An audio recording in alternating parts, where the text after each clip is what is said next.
My Recipe YouTube channel එකට ඔයාලව වෙනද වගේම ආදරයෙන් පිළිගන්නවා. ඉතින් මං අද ඔයාලට අරගෙන ආවේ කොස් මදුළු වලින් හදාගන්න පුළුවන් රස කට්ලට් එකක්. ඉතින් මේක කොස් මදුලින් හැදුවද කියලා හිතා ගන්නවත් බැරි තරම් හරිම රසයි. ඉතින් මේ විදිහට කොස් මදුල මැදට පුරවලා හදන කට්ලට් එක ඔයාලට ස්වයං රැකියාවක් විදිහකට උනත් කරන්න පුළුවන්. කෑම කඩේකට ඒ වගේම කැන්ටින් එකකට ඔයාලට මේ විදිහට හදලා අලවි කරගන්න පුළුවන්. හරිම රසයි ඒ වගේම හදන්නත් හරි ලේසියි. ඉතින් අපි බලමු එහෙනම් මේ කොස් කට්ලට් එක හදාගන්නේ කොහොමද කියලා. මම මෙතන කොස් මදුළු කිහිපයක් අරගෙන තියෙනවා. මෙන්න මේ විදිහට හොඳට පැහිච්ච කොස් මදුළු ගන්න. කොස් මදුළු ගන්නකොට වරක වෙන කොස් මදුළු ගන්න, වැලවන ඒවා ගන්න එපා. කොස් මදුළු ටික අපි විනාඩි 5ක් විතර හුමාලයෙන් තම්බ ගන්න ඕන. මේක වතුර දාලා තම්බන්න එපා. මෙන්න මේ විදිහට ස්ටීමර් එකේ තියාගෙන අපි හුමාලයෙන් තමයි විනාඩි 5ක් විතර තම්බ ගන්නේ. ඉතින් මේ තියෙන්නේ මම මේ විදිහට හුමාලයෙන් තම්බ ගත්ත ටික. දැන් අපි මේකට ඕන පිටි බැටර් එක මුලින්ම හදලා තියාගමු. මම ඒකට පාන් පිටි ග්‍රෑම් 100ක් වගේ අරගෙන ලුණු කුඩු තේ හැඳි කාලකුත් කහ කුඩු තේ හැඳි කාලකුත් දාලා වතුර ටික දාලා ටිකක් තද ඝන මිශ්‍රණයක් තමයි මම මේකට හදාගන්නේ. ගොඩාක් දියාරුවට මේ මිශ්‍රණය හදාගන්න එපා. අපිට ටිකක් ඝනකමට තමයි මේ මිශ්‍රණය හදාගන්න ඕන. මෙන්න මේ වගේ ප්‍රමාණයට පිටි මිශ්‍රණය හදාගන්න. දැන් මම ස්ටීමර් කරගත්ත කොස් මදුළු ටිකේ ඇට ඉවත් කරගන්නවා.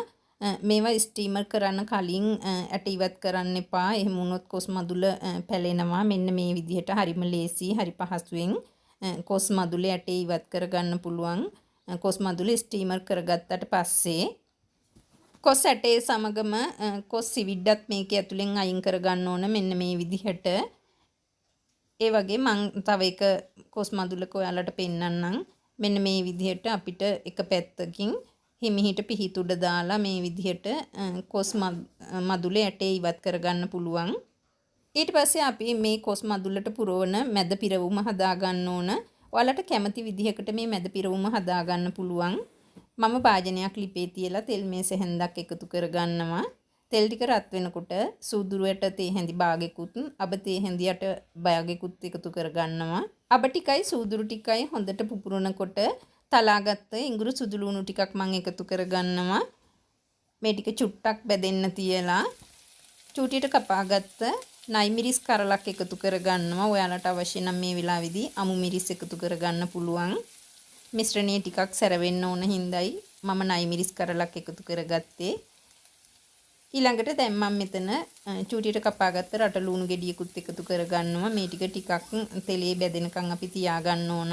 දැන් මම මේකට ලුණු කුඩු තේ හැන්දක්, කහ කුඩු තේ හැඳි කාලක්, ගම්මිරිස් කුඩු තේ හැන්දක්, මිරිස් කුඩු තේ හැන්දක්, ඒ වගේම කෑලි මිරිස් කුඩු තේ හැඳි දෙකක් එකතු කරගන්නවා. මේ දේවල් ඔයාලගේ සැර අවශ්‍ය ප්‍රමාණයට එකතු කරගන්න. දැන් මේක ටිකක් බැදෙන්න තියලා මම මේකට චූටියට කපාගත්ත ගෝවා කෑල්ලක් එකතු කරගන්නවා. ඔයාලට මේ මිශ්‍රණයට ඕනම දෙයක් එකතු කරගන්න පුළුවන්. කැමති නම් කැරට් මේකට එකතු කරගන්න පුළුවන්. ගෝවා ටිකක් අපි ටෙම්පරාදු වෙනකන් තියාගන්න ඕන. ඊට පස්සේ මම මේකට තම්බලා පොඩි කරගත්ත මාළු ටිකක් එකතු කරගන්නවා. ඔයාලට මේ වෙලාවේදී අවශ්‍ය නම් සැමන් එහෙම නැත්නම් තම්බගත්ත මස් ඒ වගේ ඕනම දෙයක් එකතු කරගන්න පුළුවන්. දැන් මම මේකට තම්බල පොඩි කරගත්ත අලගෙඩි දෙකකුත් එකතු කරගන්නවා. දැන් මේ මිශ්‍රණය හොඳට අපි කලවම් කරගන්න ඕන. දැන් මම ලිප ඕෆ් කරගෙන මේකට චූටියට කපාගත්ත ලීක්ස් කොළ ටිකක් එකතු කරගන්නවා. ලීක්ස් කොළ ටිකක් දාලා මේක හොඳට කලවම් කරගන්න ඕන. ඊට පස්සේ මේ මිශ්‍රණය ටිකක් නිමෙනකන් තියාගන්න. දැන් අපි කොස් මදුල ඇතුළට මේ මිශ්‍රණය පුරවගමු.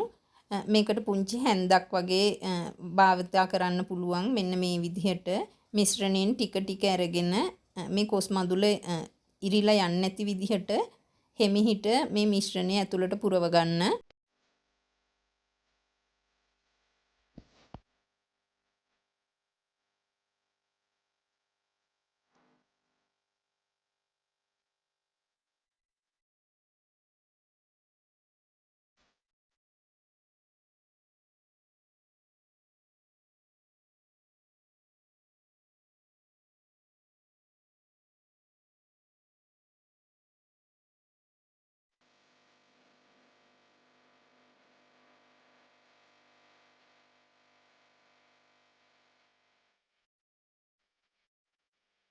මෙන්න මේ විදිහට කොස් මදුළු ටික සේරටම මිශ්‍රණය පුරවගත්තට පස්සේ අපි හදාගත්ත පිටි බැටර් එකේ දාලා මේක පාන් කුඩු වල තවර ගන්න ඕන.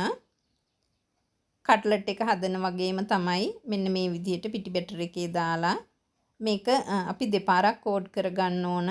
නැත්නම් මේ කොස් මදුලේ තියෙන ලිස්සන සුළු ගතිය නිසා මේ බැටර් එක හිටින්නේ නැහැ. ඒක නිසා පාන් කුඩු ටික හිටින්නේ නැහැ. ඒක නිසා මේ විදිහට එකපාරක් අපි පාන් කුඩු දවටලා නැවතත් පිටි බැටර් එකේ දාලා නැවතත් සැරයක් පාන් කුඩු වල දවට ගන්න ඕන. එතකොට මේ කොස් මදුල අපිට ලස්සනට අතින් හැඩේ හදා ගන්න පුළුවන්.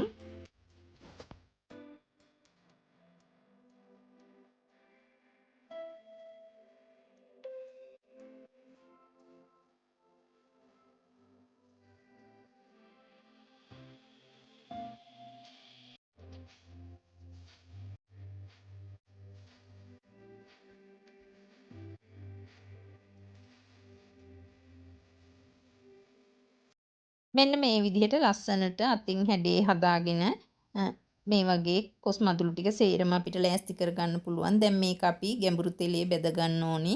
තෙල් ටික හොඳට රත් වෙනකන් තියලා අපිට ඉඩ තියෙන භාජනයක් ගත්තොත් එකපාර කොස් මදුළු 7ක් 8ක් උනත් දාගෙන බෙද ගන්න පුළුවන්. ලස්සන රන්වන් පාටක් වෙනකම් මේ ටික හොඳට බෙදලා තෙල් එකකින් ඉවත් කරගන්න. කොස් මදුළු ටික බෙද ගන්න කලින් අපිට පිටි බැටර් එකේ දාලා පාන් කුඩු වල දවටලා ඒ විදිහට ලෑස්ති කරලා මේක ශීතකරණයේ දාලා තියලා අවශ්‍ය වෙලාවට අරගෙන බෙද ගන්නත් පුළුවන්. ඉතින් ඒක නිසා කොස් තියෙන කාලෙට ඕගොල්ලෝ මේ විදිහට හදලා බලන්න. ශීතකරණයේ දාලා තියාගෙන අවශ්‍ය වෙලාවට බෙදලා ගන්න පුළුවන් නිසා හරිම ලේසි. ඉතින් මේ තියෙන්නේ මම මේ විදිහට හදාගත්ත කොස් මදුළු කට්ලට් ටික. හරිම රසයි. ඒ වගේම පුංචි අය වුණත් කන්න හරිම ආසයි. ඉතින් අපි තවත් මේ වගේම වීඩියෝ එකකින් නැවත හමු වෙමු. ඔයාලට සුබ දවසක්.